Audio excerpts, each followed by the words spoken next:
She can't do that. That's our water. Karen's voice cracked as she pointed at me across the field.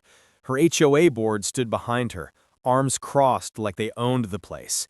I stood next to my rusty old pickup, dusty boots sinking into my own land, and said quietly, "You should have asked before digging through my ranch." 2 weeks earlier, I'd come home from a trip to find fresh trenches carved across my pasture. Heavy pipes ran straight through the middle of my grazing field, connecting all the way to the gated community beyond the hill. I didn't remember giving anyone permission. My cattle couldn't even cross anymore. Metal barricades stood where wildflowers used to grow. When I drove over to the HOA office to ask what was going on, Karen, the board president, laughed in my face. "It's just a water line. This land was going to waste anyway. You're welcome for the free improvement." I told her she was trespassing. She leaned closer, whispering like she was letting me in on a secret. "You don't have the money to fight us, so either get used to it or sell the ranch." That night, I barely slept. I kept thinking of my father who built this ranch after coming back from the Gulf War, telling me, land is the only thing they can't take if you never give it up. I wasn't about to let some HOA bully undo all that. The next morning, I called the county office. The clerk confirmed what I feared. No permits were ever filed for the pipeline. Technically, it was illegal. But filing a complaint would take months, and by then they'd already have their water running.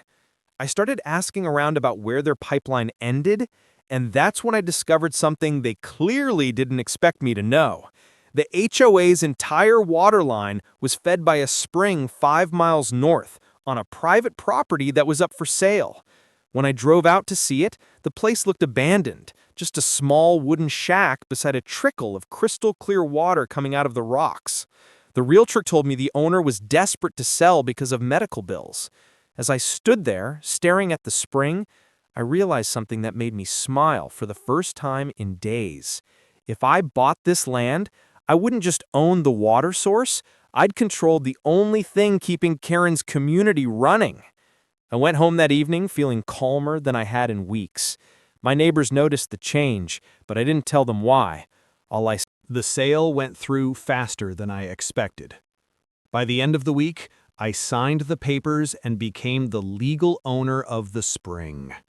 No one from the HOA had a clue. Karen was too busy bragging about their new private water line at her weekly board meetings to even notice the shift in ownership upstream. 3 days later, I parked my truck by the spring at dawn. The air was cold, and the sound of the water running through the pipes was oddly satisfying. I turned the heavy steel valve just enough to slow the flow. Within an hour, the pressure in their pipeline dropped. By noon, my phone buzzed. It was Karen's number. I let it go to voicemail. Her voice, shrill and panicked, said, "The water pressure's gone. Did you do something to the line on your ranch? You better fix it or I'm calling the sheriff." I smiled, still sitting on my porch with a cup of coffee. A few minutes later, another call came, this time from a man claiming to be from their maintenance crew. "Ma'am, there's a blockage somewhere. Did you notice anything unusual?" I simply replied, "Not my problem. You dug it, you figure it out." By evening, their sprinklers had stopped working, and word spread that their community pool had already started to drain out because of the pressure loss. Karen showed up at my gate in a designer jacket, furious and waving a clipboard. "You're interfering with our pipeline. That's illegal," she shouted through the bars. I leaned on the fence, calm as ever. "Illegal? You mean like digging through my pasture without a permit?" Her eyes flickered for a second, but she recovered fast. "If you don't open that valve right now, I'll have you arrested for tampering with public utilities." I chuckled. "Public utilities? That water comes from private land now. My land. You want it back? You'll have to negotiate." Her face turned red. She wasn't used to being outplayed. She stormed off, but I saw her pull out her phone and start dialing furiously as she marched to her SUV. The next morning, 2 county inspectors showed up at my ranch. One of them, a younger guy with a clipboard, tried to keep his tone polite. "We got a complaint saying you're obstructing a water supply to the HOA community." I led them straight to the property line and pointed at the pipeline. That thing was put in here without any county permits. I didn't block anything. I just managed the water that comes from my spring. The older inspector frowned at the pipeline, running his fingers along the joints. "If that's true, they're in bigger trouble than you are." Just then, Karen's SUV came barreling down the dirt road. She jumped out before the engine even stopped, heels sinking into the dirt. "Don't listen to him! He's trying to steal our water!" she yelled, her voice cracking with desperation.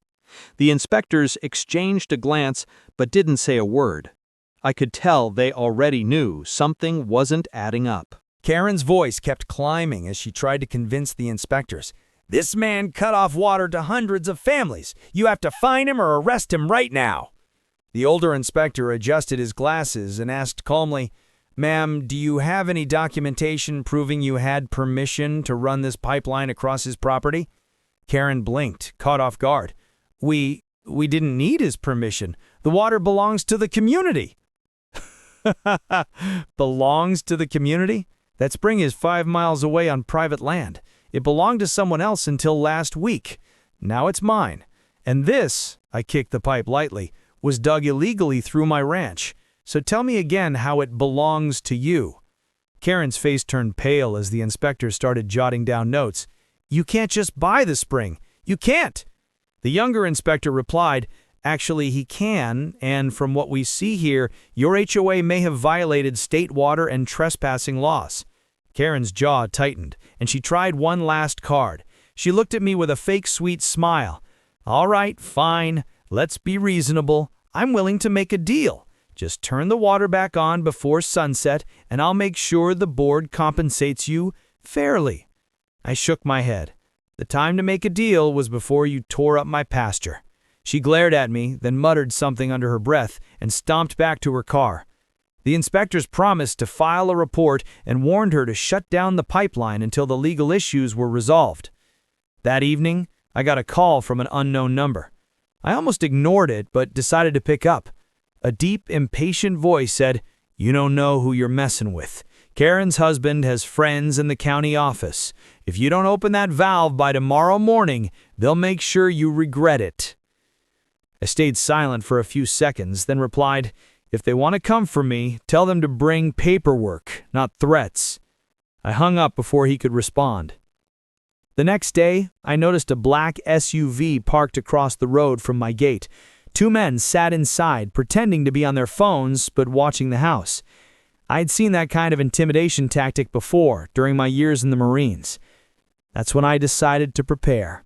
I checked the security cameras around the ranch, made sure every angle was covered, and set up motion sensors near the spring. I had a feeling they weren't going to play fair anymore. Late that night, I heard the crunch of tires on gravel. My cameras caught the same black SUV creeping up toward the spring. 2 figures got out with flashlights, heading straight for the valve. I grabbed my jacket and headed out quietly, my boots crunching on the dirt road as I moved toward them. For a moment, I wondered if Karen had finally crossed the line into something criminal. When I stepped into the beam of their flashlights, both men froze. One of them cursed under his breath. "Evening," I said, my voice low but steady, "looking for something." The taller man stepped forward, trying to look confident. "We're just, checking the pipeline. Karen sent us." I folded my arms and stayed where I was. "Funny. The county ordered that pipeline shut down. You're trespassing right now. Care to explain why you're sneaking around at midnight?" The second guy shifted uncomfortably, glancing back at the SUV. "Look, we just need to open the valve for a few hours. The HOA's water tanks are running dry. Kids can't even flush toilets." Not my problem, I interrupted. You tell Karen the deal hasn't changed. She wants water. She needs to come here herself, with a contract and a lawyer. The first man's tone turned hard. You think you can hold an entire community hostage? You're going to regret this. I took one slow step closer so they could see I wasn't bluffing. What I regret, I said quietly, is letting you cut through my land in the first place. Now get off my property before I called a sheriff, or before those cameras send your faces straight to the county office. They froze when they noticed the small red light blinking on the post near the spring. Without another word, they turned back and left, kicking up dust as the SUV sped off down the road. The next morning, I awoke to the sound of Karen yelling outside my gate again. This time, she wasn't just angry. She looked desperate. "You can't keep doing this. You're ruining families' lives." I stepped out onto the porch, coffee in hand. You ruined your own community the day you thought you could steal from someone else. For a second, I thought she might actually cry, but then the anger came back. Fine. You win. What do you want? I walked up to the gate and looked her straight in the eye. Here's what I want. You remove every inch of that illegal pipeline from my land, and your HOA pays for the damage to my pasture. After that, we can talk about a fair price for the water. She opened her mouth to argue but stopped herself. She knew she had no leverage left. By the end of the week, work crews came to pull out the pipes that had scarred my field. The county fined the HOA for the illegal construction, and Karen was forced to step down as president after the board blamed her for the mess. A month later, I signed a legitimate contract to sell them water at triple the rate they had planned to pay the city. Every gallon they used put money back into restoring my ranch. The day the first payment cleared, I stood by the spring and watched the water flow smoothly